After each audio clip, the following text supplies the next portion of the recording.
If you've been scrolling through endless listings, staring at two-door mini fridges, and still can't decide whether the extra door or the extra capacity is actually worth the extra square footage, this review is going to cut through the noise. I've spent the past week setting up a couple of home bars, reading through the few buyer comments that exist, and watching how people actually use these things in tight kitchen corners and small entertainment rooms. Link is in the description if you want to check the product details on Amazon.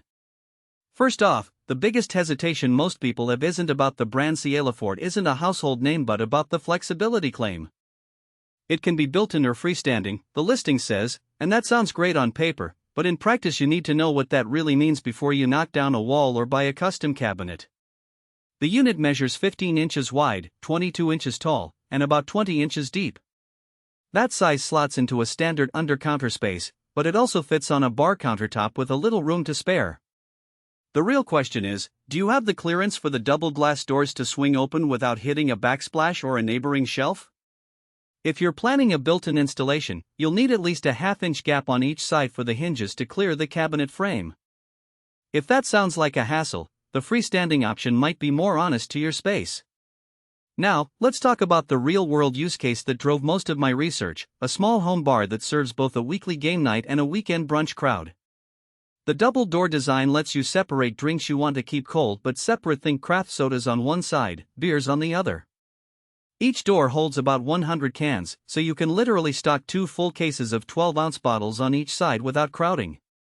In practice, that means you can pull out the right door, grab a can, and close it without disturbing the other side's inventory. It's a small convenience, but when you're juggling a dozen guests, the ability to keep the party drinks separate from the morning mimosa mixers saves a few seconds per person, and those seconds add up. The 3-color LED lighting is another detail that seems gimmicky until you try it in a dimly lit kitchen. The lights cycle through cool white, amber, and a soft blue. In a bright daylight setting the LEDs are barely noticeable, but once the lights go down they give the fridge a subtle glow that doubles as a visual cue for where the cans are. I found the blue setting useful when I was pulling a soda for a nightcap. The cooler hue made the fridge feel like part of the bar ambience rather than an appliance that sticks out. Where the value really shows up is in the dual hinge design. Most mini beverage fridges have a single door that swings outward, which can be a pain if your countertop is flush against a wall.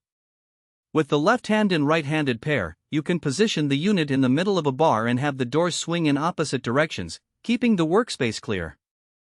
That's a practical win for anyone who wants to keep the bar top free for prep space or garnish trays.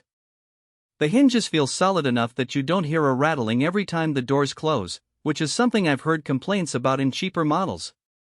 On the flip side, the unit isn't without its trade-offs. The first thing I noticed is the cooling cycle. Because the fridge is essentially a small chest cooler with glass doors, it takes about an hour to reach a stable 38°F after you first plug it in. If you plan on restocking a full 200 cans after a big party, you'll need to give it a few hours to bring everything down to drinking temperature.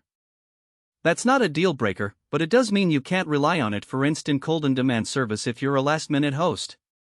Also, the glass doors, while stylish, are a bit heavier than a standard stainless steel door.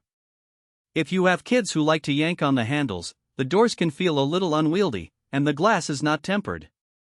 A hard knot could crack it, so you'll want to keep the unit in a spot where it's out of reach of enthusiastic little hands. Another nuance is the energy consumption. The fridge uses a standard compressor, and the specs list an average of 1.1 kilowatt-hours per day. In a typical household, that's roughly the cost of running a single lamp. If you're environmentally conscious, the fridge doesn't have an Energy Star rating, which means you won't see a badge on the packaging.